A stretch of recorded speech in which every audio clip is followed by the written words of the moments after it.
Yeah, we are talking about, well, of course, delusional self-reflection over the things I failed to do. Welcome, this is Sebastian Agner speaking, a failure of an artist, a bad voice actor, and a bad 3D designer, but I mean, you can probably already piece that together. It almost feels like I'm reading my own necrologue right now. Damn it, this used to be fun for me. Alright, I want to read you some fanfictions. Some raunchy, crunchy, soaked in bodily fluids, and, let's be honest, quite cringeworthy. Why? I don't know. This used to be fun. Now the fun departed the station, leaving its abandoned, divorced wife called Cringe. This used to be fun. This used to be fun. I used to genuinely look forward to this. Now I don't. Am I even going to publish this recording? I don't fucking know. Maybe I will, maybe I won't. I won't. So, as you can tell by that recording, I was not having a good day. But, things happen. So, I have a question to you, my dear friend. Do you like Overwatch? Why would you click on the video if you didn't? I know. Unless you're one of my mates, then hi. But another question for you then. Have you ever looked at Sojourn and thought, damn, I wonder what experiences, what treasures of sensations would I find if I tried sticking my piece of meat into that man-made flesh canal of hers? That's a good question. Well, apparently there are a couple of artists in the fanfiction department that wrote just that, to scratch your itch, my friend. So, let's get moving. The trip to your apartment was grueling. Vivian kept teasing you to bite from the exit to the parking lot and even the drive home. Whether it was grabbing your behind on the way to your car or idly massaging your inner thigh on the ride home, this woman was not letting any moment like this pass by. Your pants didn't help in concealing your excitement either. It was clear how pent up you felt about the onslaught of attacks the soldier inflicted on you, and she seemed to get after this. Hearing you hide a whimper or groan to her advancements on the way home, she clearly was enjoying it, rubbing her thighs together sensually. You had your fair share of service doms before, but a woman this experienced as Vivian was something you've never encountered before. The teasing didn't stop there. Quickly, Vivian leaned forward to meet your mighty blade. The position forces Vivian to perch herself up on her knees. The sight was beyond what you had hoped for. By then, her dress had already shuffled up to her waist, leaving a perfect view of her backside, which was hugged by her red panties. And just as you were instantly marveling at the sight, you were reeled back into the earth with her cybernetic orbicularis oris working on you. A sudden jolt in pleasure arrived when you felt her hot tongue run the length of your shaft. Your body nearly twisted in anticipation while you gripped the bed sheets. Your eyes were glued to your ceiling, not knowing what was happening, but your mind made do with stimulation. Her synthetic-tasting device lathed up and down your pulsating pillar, twitching to her gentle foreplay. That was until she traced that aforementioned device lower, puckering her cyber flesh cushions to your jewels. Your entire body felt like it had a hard restart when she started sucking one of your testicles into her facial opening, followed by the next. She was practically making out with them, taking both into her mouth and reveling in your reaction. "Look at me." She eventually pulled away to breathe. "I love it when I see him squirm." Upon your better judgment, you folded, craning your neck down to meet the soldier's eyes. She was already working on the tip of your manhood, sucking on it enthusiastically. Vivian's experience shined at this moment, her organ of taste slathered and rubbed in all the right places for you to moan in pleasure to her. It didn't take her seductive giggles or playful wiggles coming from her backside to figure out that she enjoyed pleasing you this way. By now she had started to take you deeper into her oral opening, a feat which carried no issue thanks to her experience and probably a couple of augmentations. By her second pull back, she was already reaching the base of your manhood with her lips. You could feel her throat twitch and slightly gag every time your tip touched the back of her oropharynx. Pleasure is so intense you couldn't help but spurt a bit of pre-ejaculatory fluid in return. What's the matter, baby? She eventually pulled her lips away from your manhood, now covered in her own glistening saliva. Although her hands didn't stop working on you, taking a forceful grip on your shaft and stroking you to your limit. You gotta shoot your load soon. Don't be shy. I want to taste your young lust. And just like that, Vivian sank her facial pads to your tip, the adding sucking on your sensitive region along with a mighty grip on your manhood was too much for you to handle. You want this moment to last an eternity, but your body just can't take the pleasure anymore. And like the flick of a switch, you plateaued instantly, feeling a rush of release coursing through your body as you shot your load after load into her esophagus. As for Vivian, she couldn't have asked for anything better. Her mouth hummed soothingly as you drained yourself for her, swallowing your load entirely before licking off whatever escaped her lips. By the end of it, you felt exhausted. You hadn't felt a moment as invigorating as that with someone. The moment itself felt like it would make a permanent etch in your mind. You awake? She hummed, stroking you up again. Her hand never left your length, as evident by how she tried to rev you up again. I hope not. I was thinking we could come full circle, huh? What do you think? Before you could even respond, she let go of your shaft. In one singular motion, she stripped off her dress from above, her man-made mounts bouncing off their prison before standing up before you. Turning around, she gave a show by slowly stripping down her panties. A string of fluids her womanhood secreted had stuck to her underwear until they reached her ankles, where she kicked them off. Yeah, why not? You agreed. Oh, by the way, all the links to this degeneracy is in the description, if you're interested.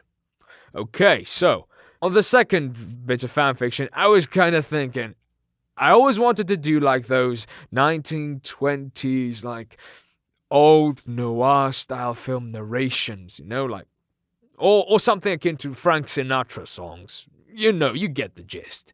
I kind of want to try this, like, absolute deadpan delivery with an American accent, so let's see how it works out.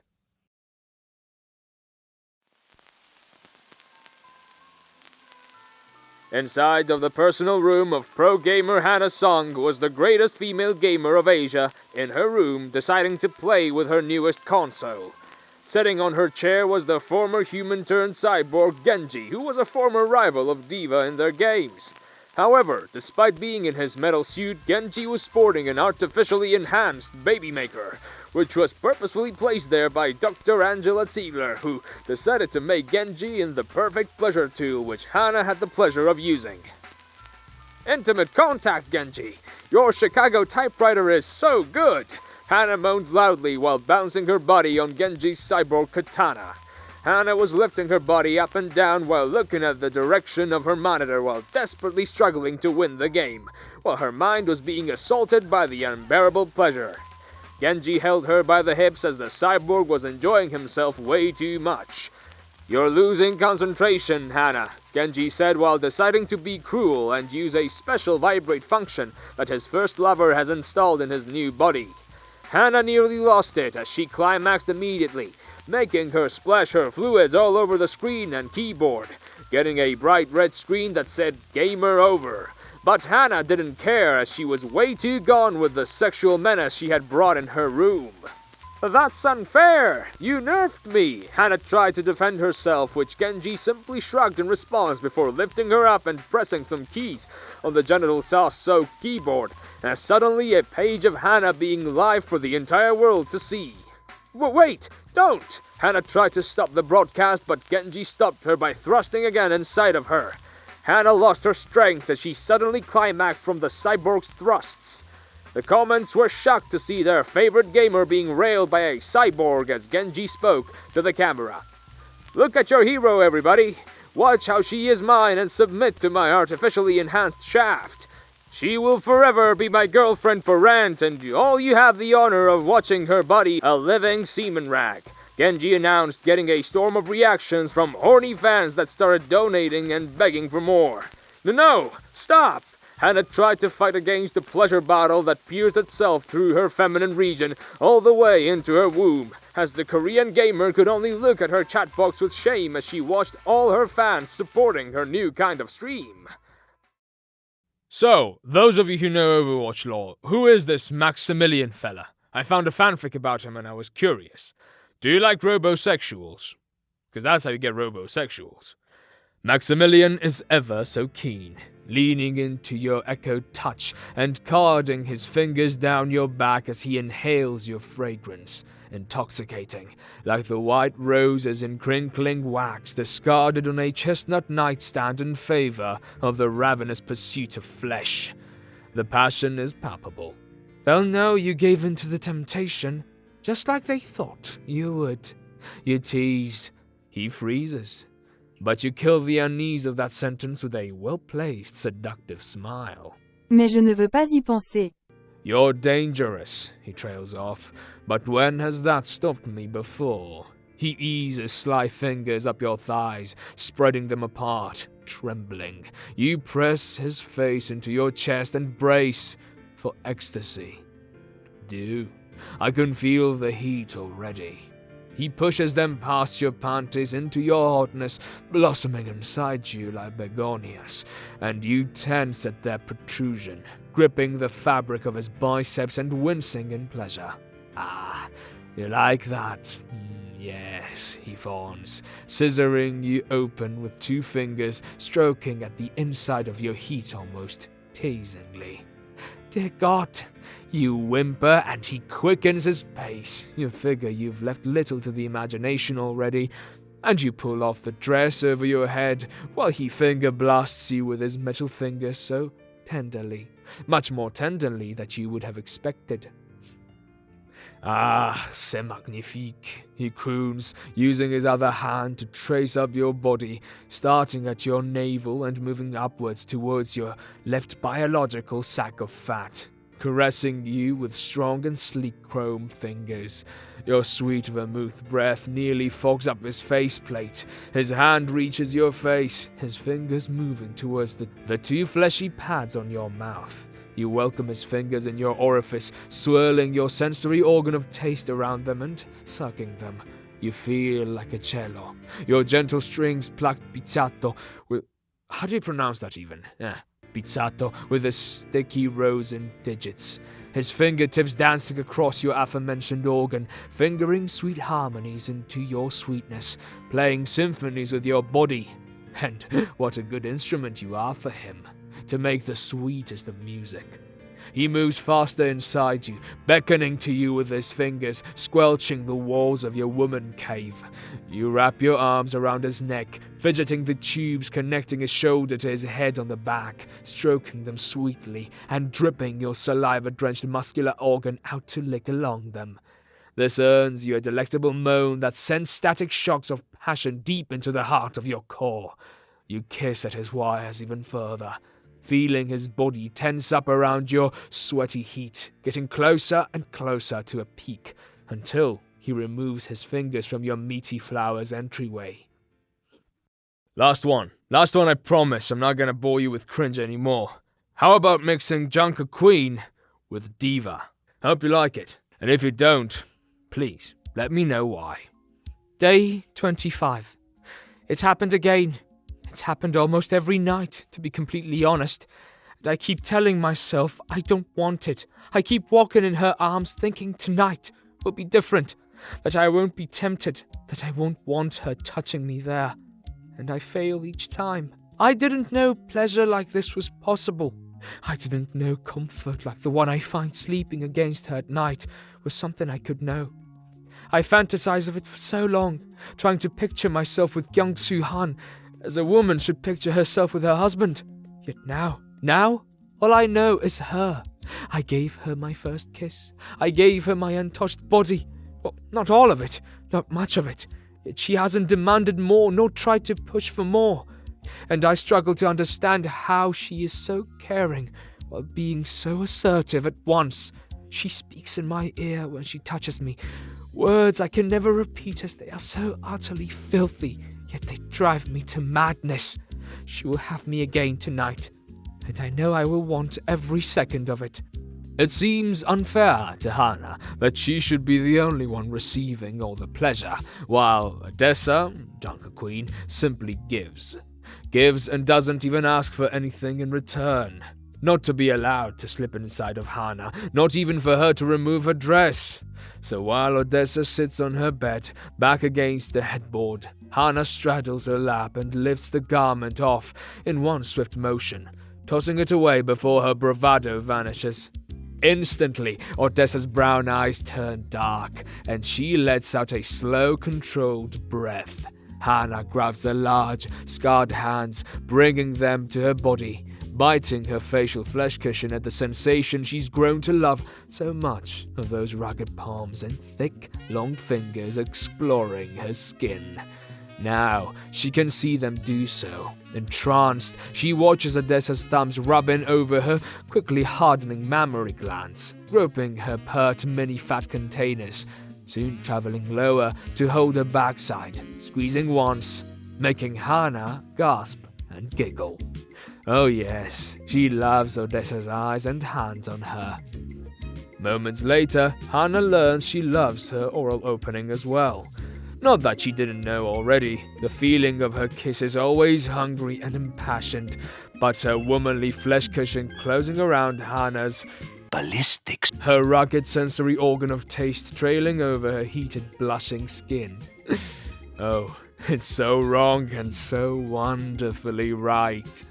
Still, Hana wants more, and won't let herself get sidetracked. Throat dry, hands shaking a little, she presses herself closer and trails small kisses of her own down Odessa's collarbone, over her covered chest, then looks up with a question in her eyes. For the first time, the queen looks stunned and remains mute. She nods. Hana wastes no time in pulling the torn half-shirt off and finds herself salivating at the sight before her. It's not that she didn't know that she enjoys looking at women, she's always known so, but never before has she wanted, no, needed, to caress and kiss and apply negative pressure with her oral entryway at a woman's rack as much as she does now. With complete abandon and not a clue as to what she's doing, Hana trails her body part responsible for taste around the ample swell of Odessa's biological fat containers, palming at them, sucking on dark miniature towers with her eyes closed. She must be doing something right though, as only a moment later, fingers thread through her hair and large hand palms the back of her head. Low, quiet hums of pleasure echoing in time with Odessa's heavier breathing. Fuck. When she feels her lover's lips rocking up into her own, Hana's heart stumbles over itself. She wants this too. She'd like to return the favor in a way she's read about, but struggles to imagine it with a woman. The books all spoke only of hardened shafts, of engorged members, of things the pirate queen clearly doesn't have. But it doesn't matter though. Hana wants it, and she wants it now. Tentative, shy, determined, she presses one last kiss between Odessa's masses and keeps kissing down across rippling, clenching muscles, and lower, lower, pulling a little at the leather waistband, as she does until her lips brush over a thin trail of dark blue hairs, leading just where she wants to be. Princess! You don't have to. But I want to please you, if you'll have me. Fuck, of course I'll have ya. The queen grins in disbelief, lifting her lips a little.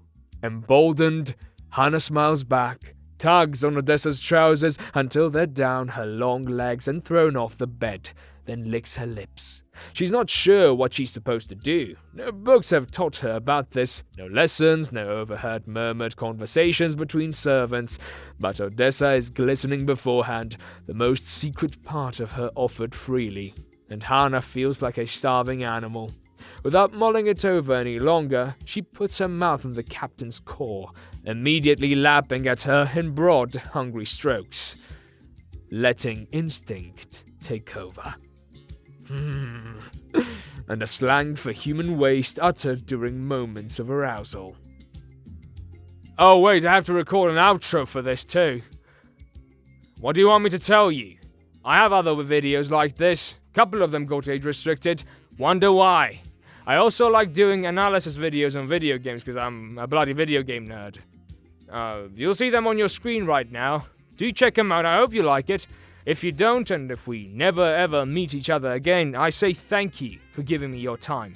Believe it or not, and well, a lot of people on YouTube tell you that, but that means a lot to me. I thank you. God, one day I will get a studio of my own, and I won't have to contend with that. Happy Easter, my Orthodox brothers and sisters, and everything else in between. Bye-bye.